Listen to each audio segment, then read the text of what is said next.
She had the face of an angel, the body of a goddess,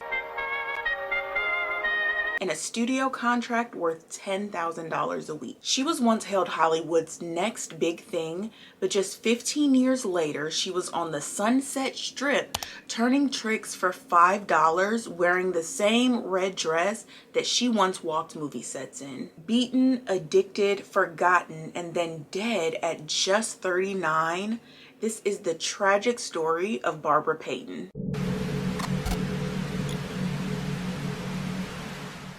Hi, my name is Tasha, and this is my series White Rabbit, where we deep dive into anything spooky, odd, or just interesting while I apply some special effects makeup. Today's makeup is pop art, and I am so excited for the makeup today because I had been wanting to try pop art for a really long time, but I just needed like the perfect story to fit in with the look. And let me tell you, Barbara Payton is the perfect story. She was this beautiful, glamorous Hollywood starlet, and it just fits the vibe. Sis really lived a life. So if you like this type of content, go ahead and hit that subscribe button so that you can see more of my face. It's also the easiest way to support me. I will link my socials down below in case you want to follow me there. But let's just jump right into today's story. But first up, hello, you the sweet baby. Do you want to say hi? Do you want to look at anybody? You want to say, show your face? No. Well, that's embarrassing.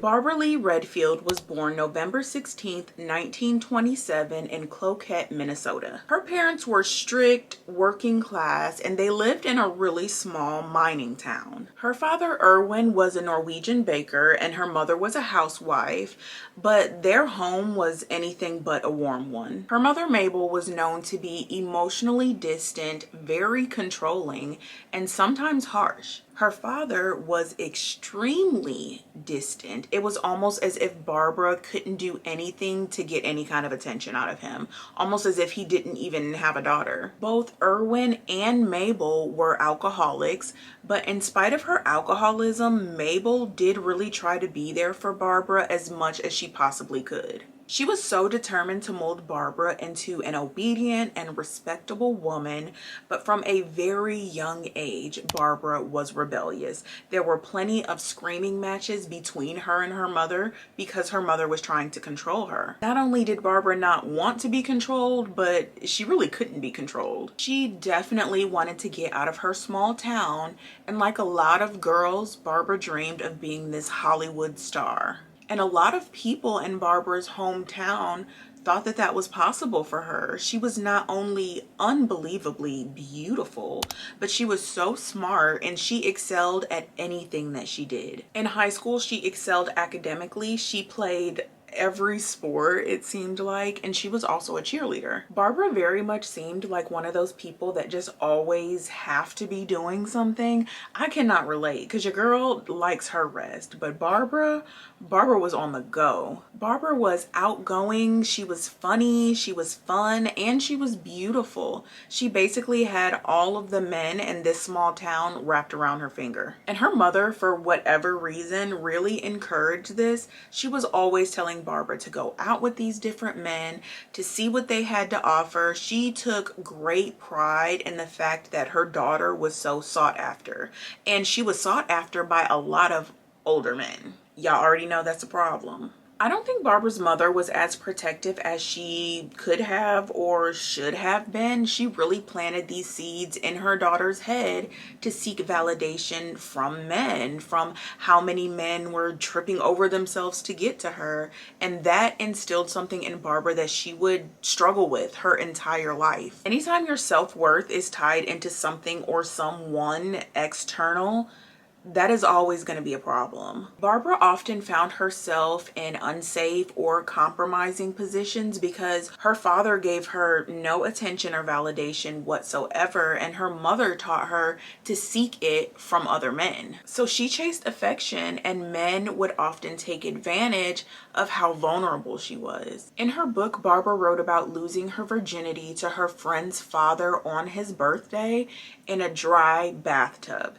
She was 15 and he was 45. When she wrote about it, it was very brief and in a matter-of-fact type of tone, and it made me wonder if she realized that she was being preyed upon, or if she felt like because this was a conscious decision that she made that there was nothing wrong with it, because all victims do not realize that they are victims, but Barbara was definitely a victim in that instance. November 16th, 1943, a 16-year-old Barbara got married to her high school sweetheart, William Hodge. The marriage lasted only a matter of a few weeks before it was annulled.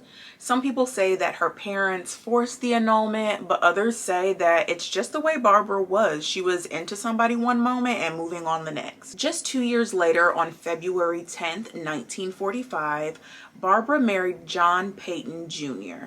He was a World War II combat pilot, and she met him locally in town. After they got married, John and Barbara moved to LA, where he started college and she started taking modeling gigs because Barbara still wanted to be a star. She was a hit almost immediately and very quickly got signed to an agency that really put her to work. She was in magazines, she was on billboards, she was everywhere. Things did start to slow down once Barbara found out that she was pregnant. She really did want to prioritize her family and being a good mother. That lasted basically until the baby came in March of 1947, and then Barbara started to get the itch. She really wanted to go back to work. John wanted a more traditional wife and life. He wanted Barbara to be satisfied with being a mother and to stay home, and he wanted a bigger family. But that is not the life that Barbara wanted. She wanted action, she wanted adventure, she wanted money, so she went back to modeling. This basically put an unrepairable strain on their marriage, and in 1948 they divorced. Barbara hopped right back into modeling as if she never left. She was booked,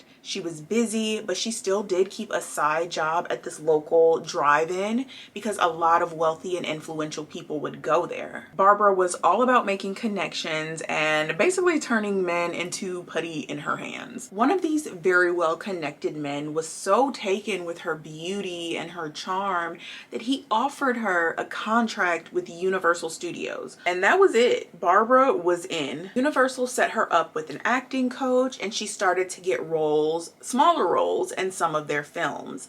Now, this was great for Barbara, but she still had a son to take care of and she wanted more money. So that is when she started working in the nightclub scene, and Barbara loved it.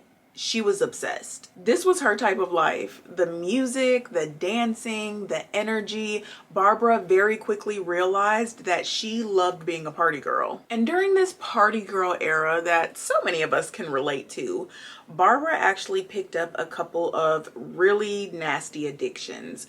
One of them was men and the other one was alcohol. To be fair, Barbara always enjoyed the company of a man, but it was a different beast at this time in her life. She was seriously addicted.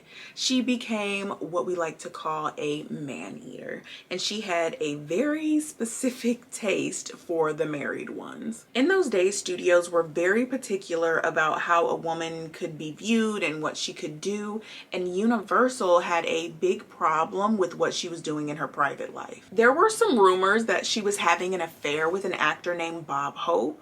Bob had allegedly put her up in this beautiful, expensive apartment, and he was funding her lifestyle. And it wasn't until Barbara started missing her commitments with Universal just so that she could travel around the States with a very married Bob Hope that they decided to put an end to it. They terminated her contract, saying that she violated their morals clause, and the affair ended up ending shortly after. Barbara was demanding more and more money from Bob, and when he got to the point that he started refusing, she was pissed, and she started telling anyone who would listen, even the tabloids, that Bob was stingy and he was also terrible in bed. I don't know what she thought was gonna happen, but he decided to cut all ties with her after that. He had his man management cut her a go-away check, and she gladly accepted it and went away. And after that messy breakup, Barbara decided that she really should start focusing on her career again, so that's what she did. In 1949, Barbara landed her first major role in a crime drama called Trap. She was working with a smaller studio at the time. It was called Eagle Lion,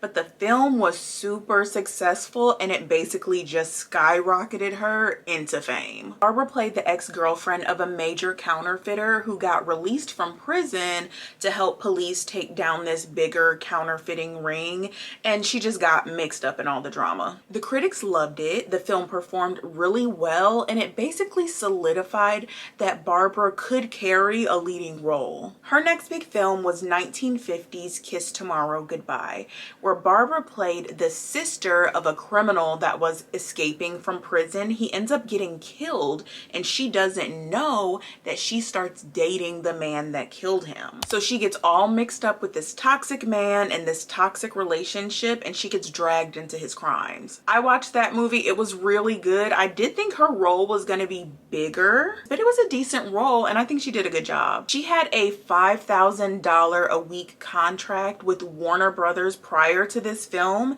and when this film got released and was so successful, they upped it to $10,000 a week. They wanted to keep her happy for sure. During all of this, Barbara remained true to her party girl self. She was nicknamed the Queen of Clubs because she would go all up and down Sunset Strip and she would hit every single spot. They knew her. Barbara also didn't let losing her last contract stop her from dating married men. That was just her preference. She continued to have relationships with several married men, and I personally think that she didn't want a real relationship. She liked the fact that married men were pretty much unavailable, so they couldn't really ask too much of her when they're married. It was like a conquest type of thing for her. The next film she did was called Dallas, and surprisingly, this role was much smaller considering her previous roles, and a lot of people speculated it was because, once again, she was having problems with the studio because of her personal choices. She went from being a leading lady with tons of screen time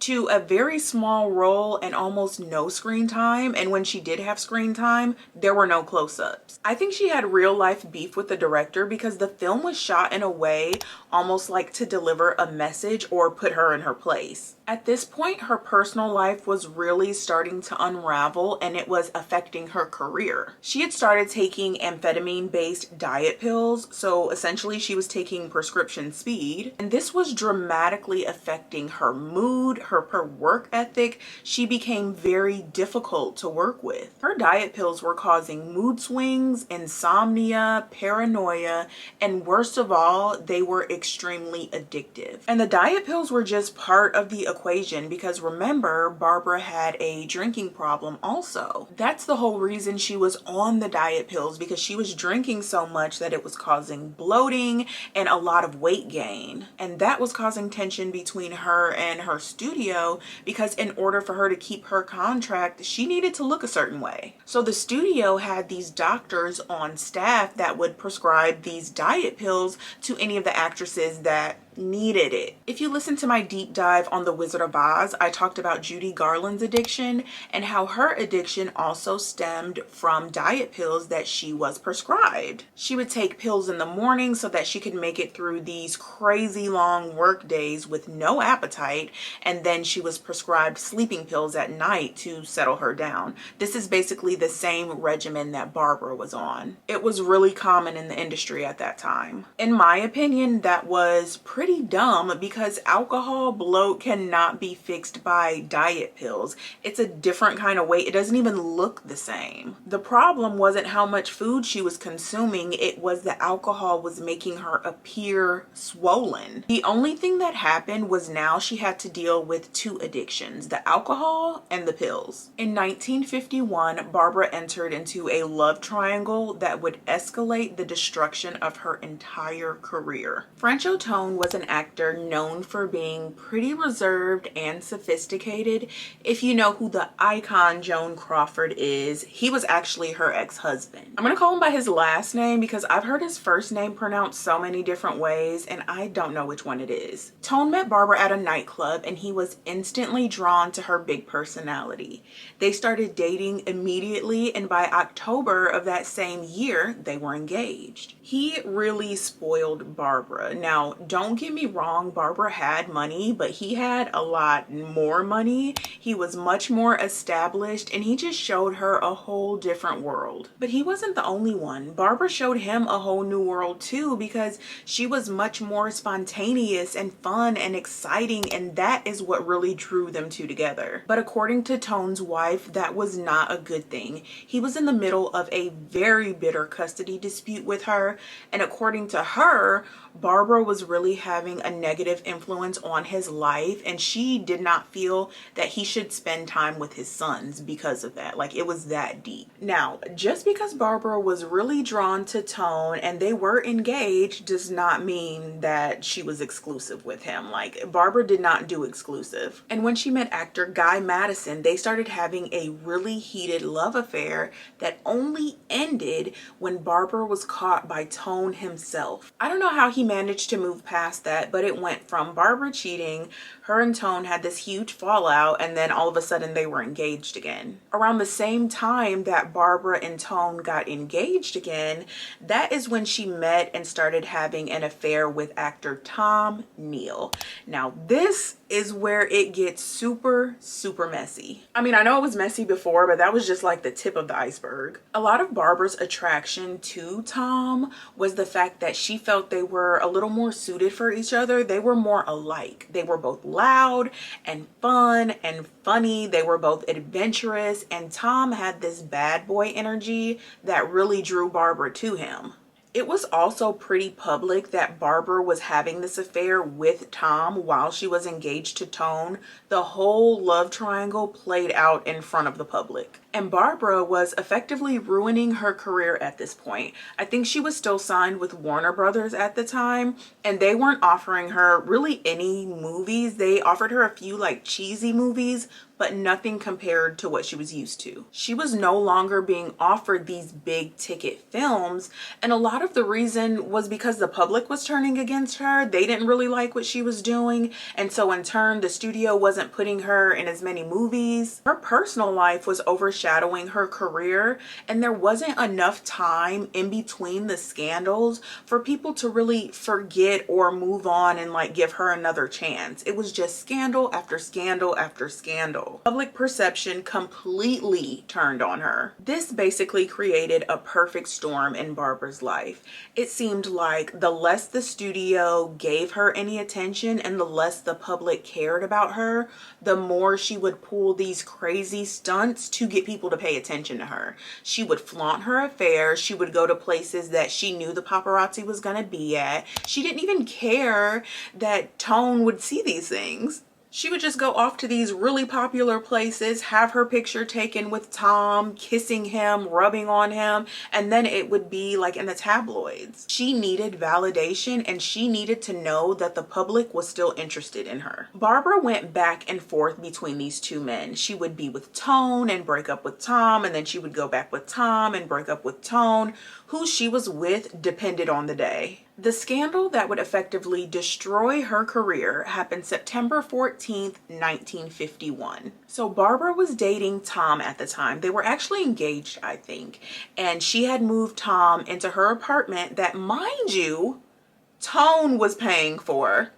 Yeah, she moved Tom in there. So anyway, the day before they were supposed to get married, Barbara asked Tom if she could borrow his car to run some kind of errand. She borrowed his car, went and reconnected with Tone, and they went out all night club hopping. She didn't get back till like after 2 in the morning. They were both extremely intoxicated, and Barbara takes Tone back to her place. I don't know if Tom wasn't supposed to be there, or if she was so drunk that she forgot, or if she just didn't care, because Barbara was also known for instigating fights. She really liked when men would fight over her. Tom was furious. He beat Tone so badly that he left him unconscious. He smashed his nose, broke his cheekbone, and even gave him a brain injury. Tone required extensive surgery and he was hospitalized for weeks. Through his hospitalization, Barbara would be at his side every single night. But during the day, she would still be out with Tom, taking pictures, flaunting him all around town. It was actually really disgusting. And unbelievably, after Tone got out of the hospital, he married her. After almost dying because of her, he turned right around and married her. I don't understand. She was still with this man while you were in the hospital fighting for your life. Her career was pretty non-existent at this point. She was more known for her public fights, her drunken outbursts, or she used to go outside topless and people would get pictures of her and submit them to these like gossip type magazines. Barbara didn't care. She just wanted people talking about her. Barbara didn't care much about anything, honestly. She would carry around this massive thermos filled with martini. And once she was even quoted as saying, "I know what I'm doing. I know I'm getting so much bad press, but I sure am having fun." I think her addiction issues were so far out of control at that point that she didn't really care or understand exactly the consequences that it was having on her life and her career. Barbara did try to revive her career by doing a tour for her movie Drums in the South, but at every single tour stop, she was basically met with mockery. And at one stop, the public even put on a reenactment of the Tom and Tone fight. That's pretty embarrassing. Tone wasn't doing much better either. He was really trying to revive his career with what seemed like a tad bit of a drinking problem of his own. He wasn't having any luck because he was still involved with Barbara and her toxicity. And for some reason, instead of attributing his failing career to that, he attributed it to this one gossip columnist who he just felt like would not give him a break, would not leave him alone. He had so much negative energy all directed toward this one woman, as if she controlled Hollywood or the movies. She was always writing super negative things about him, but he was leading a super negative life. So one night, Tone saw her and he decided to confront her about this very publicly and very drunkenly. And y'all are not gonna believe this. He approached her at a party in front of his mother and in front of Barbara's mother and also tons of other people. But he was screaming at her. He spit on her and then he tried to strangle her. What the hell?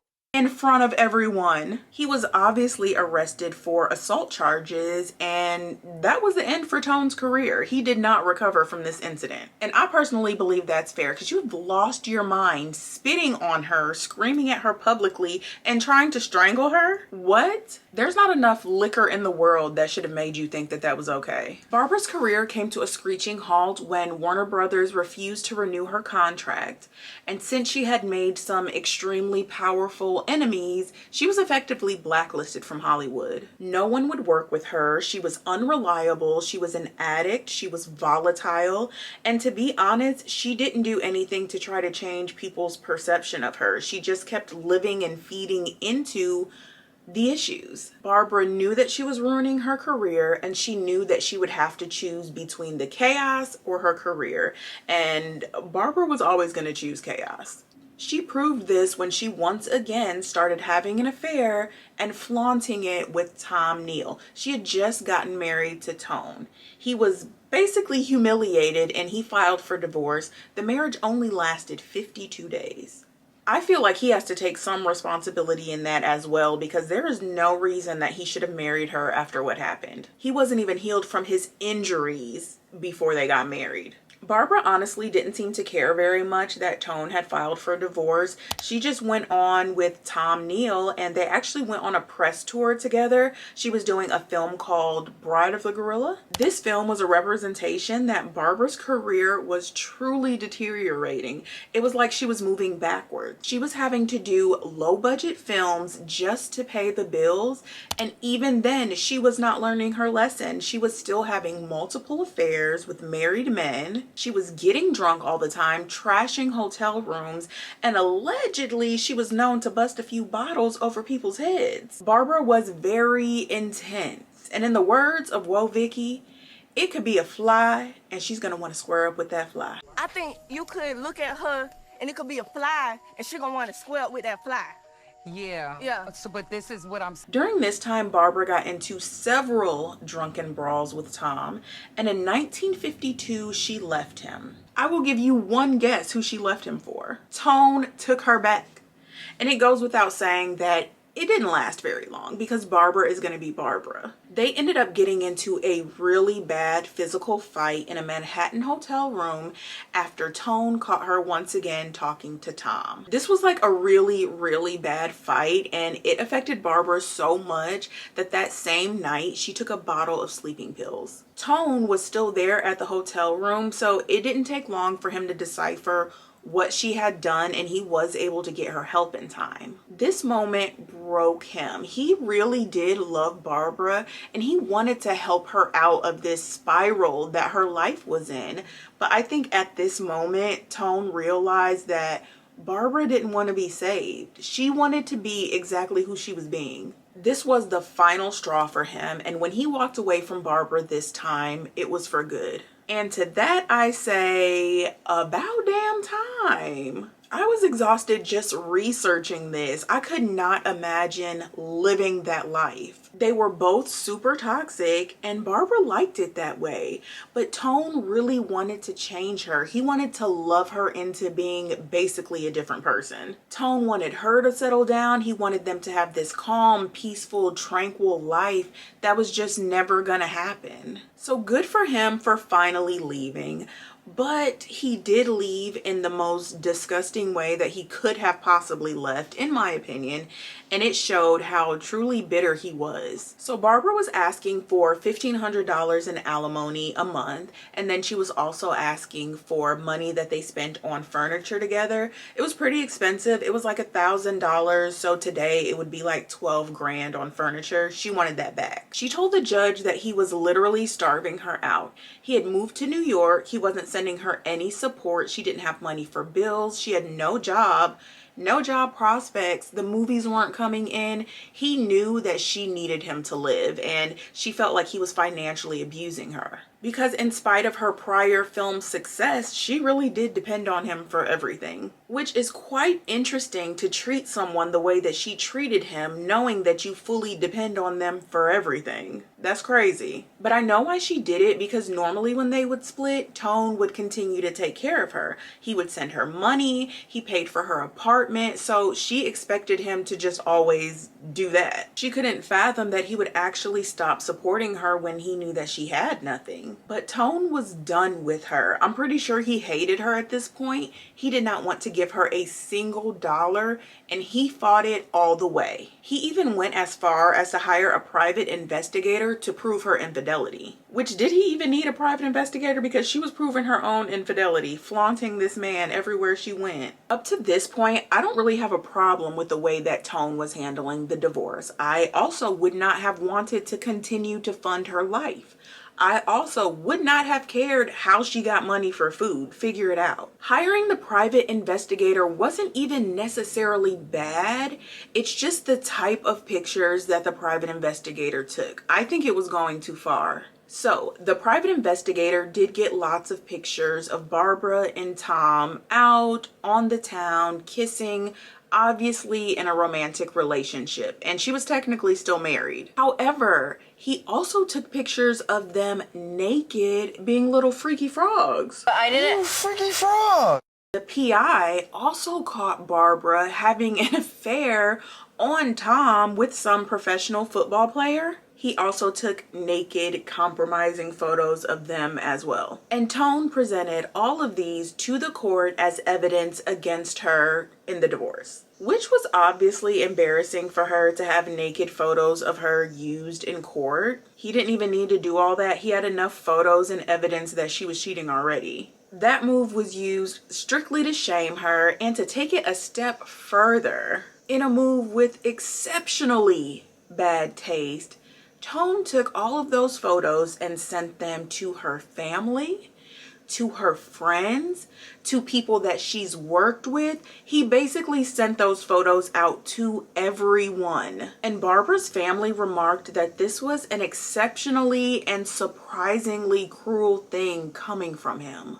The deepest cut came to Barbara when the judge ruled against her in the divorce and he denied her any alimony. She was rewarded some money. I couldn't find the exact amount. ChatGPT said she got $17,000. I read somewhere else that she had only gotten the money for the furniture. And then Google says that nobody knows because those documents are not public. So I don't know how much money she actually got, but what she wanted was a continuous monthly amount of money coming into her account so she didn't have to worry about her bills and her finances. Barbara then decided that she would move to London, and she really just wanted to start her career fresh and to escape all of the drama and the toxicity and to get away from the tabloids because they were on her ass all the time. In London, she was able to land the role of Lena Maitland in this sci-fi horror film called Four-Sided Triangle. She played the love interest of these two men, and when she chose one man over the other, he made a clone of her and it went terribly wrong. This was a very low budget film, and after this film, Barbara made the decision that she would not accept any more low budget films.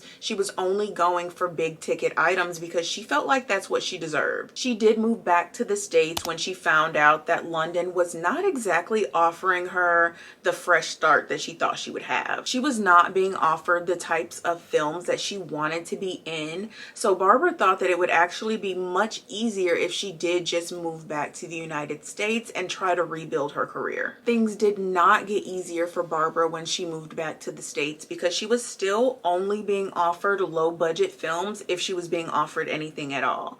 And it's not really a surprise because Barbara was still doing her same old shenanigans and studios just didn't want to be a part of it. Barbara and Tom were constantly getting into public arguments, fights, fist fights. They were put out of parties, different events. They were kicked out of hotels. Eventually, because Barbara would not change her ways, she did have to start taking low budget films. She needed money desperately, and it's all that was being offered. She actually blew through her divorce money quite quickly. I'm sure her and Tom drunk that right on up. Barbara actually did a play with Tom in 1953 called The Postman Always Rings Twice, but when they were on tour, Barbara could hardly keep her commitment. On several occasions, Barbara actually did pass out on stage while performing.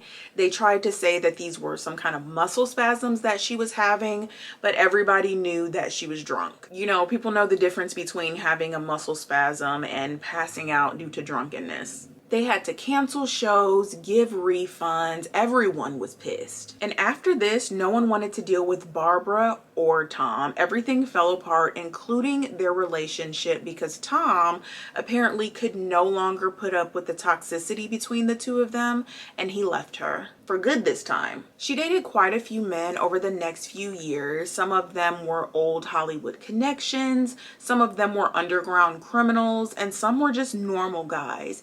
But each relationship ended the same, with the man leaving because he just could not deal with what she was doing anymore. She was super toxic, and her drinking made it impossible to nurture any type of long-term relationship. In 1955, Barbara faced public humiliation when she was arrested for check fraud in front of her young son. The following year, she was deemed too unfit to parent, and she was stripped of all rights and all custody over him, leaving her only with supervised visits. Prior to this point, Barbara always shared custody with her parents.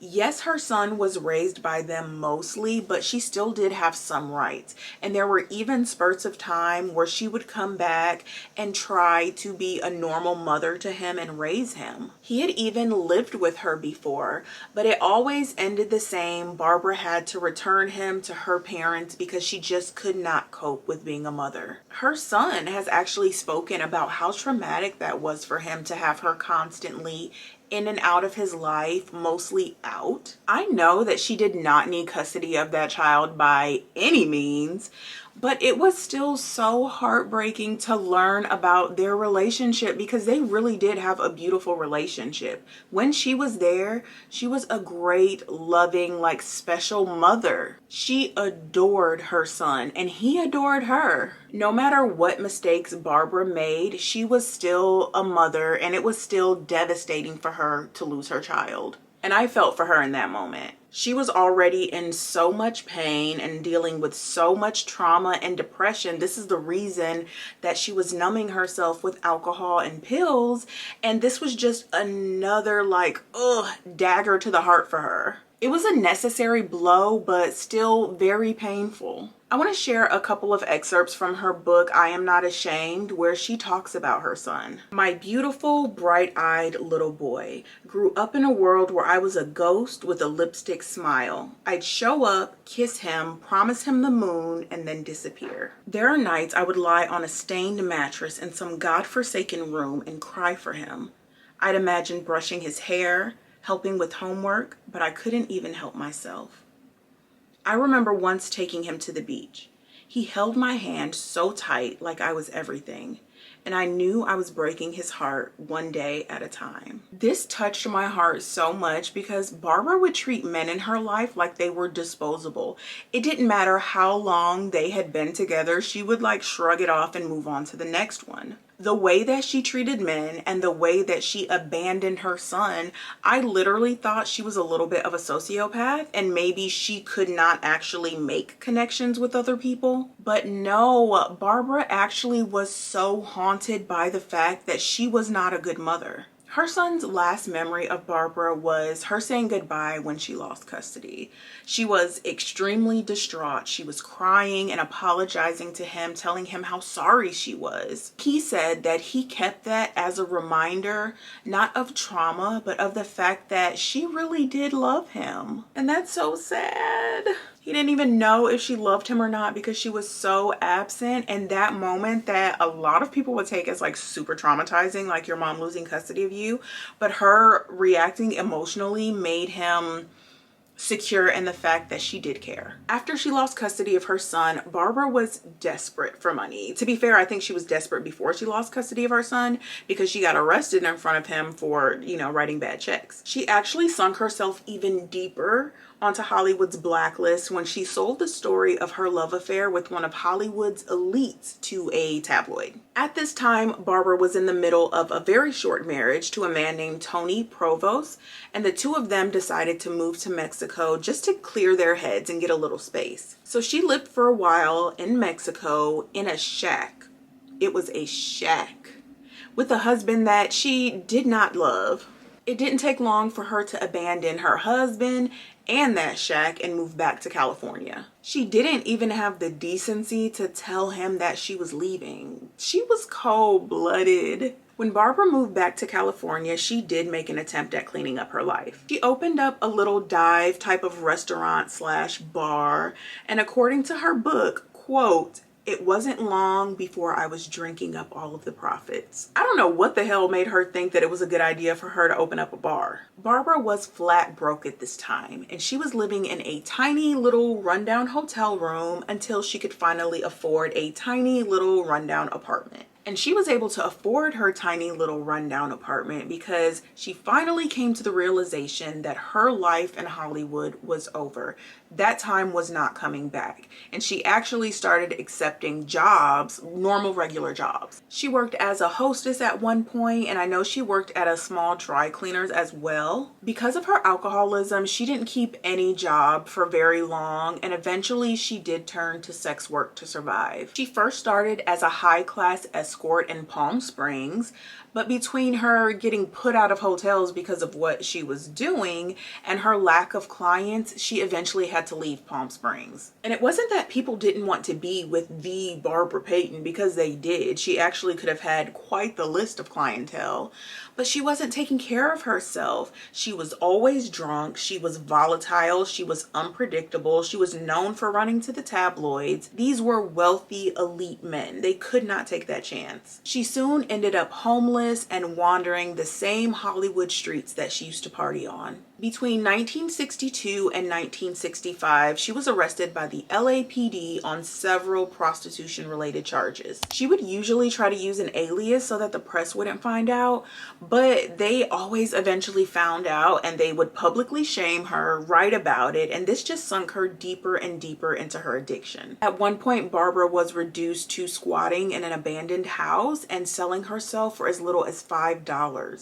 In her book, she casually stated, "I needed booze and I needed food, so I did what I had to do." In 1963, Barbara worked with a gossip columnist to publish her memoir, I Am Not Afraid. Some people thought that it gave an in-depth look into Barbara's life and why she ended up where she ended up, but there were others who felt like it was just really exploitative and that it was another example of Barbara doing whatever she can to stay in the spotlight. Barbara Payton died May 8th, 1967 from a combination of heart and liver failure that was brought on by years of chronic alcohol abuse as well as substance abuse. Her health had been deteriorating for years, and she reportedly had cirrhosis of the liver and a severely weakened heart. At the time of her death, she was living in a small apartment with her parents in San Diego, California. They were taking care of her while not only her body deteriorated, but her mind was also deteriorating. Her final days were filled with the regret of choosing Hollywood and men over her son. It was only on her deathbed that Barbara finally swore off drinking, and I don't know if I feel more saddened for her or frustrated with her. She was obviously a tortured soul, and she endured a lot in her short life, but she also had every opportunity to turn her life around. She had opportunities that most other people could only dream of. Talk to me in the comments. Let me know what you think. Don't forget to like and subscribe if you want to see more of me, and I will see you down another rabbit hole.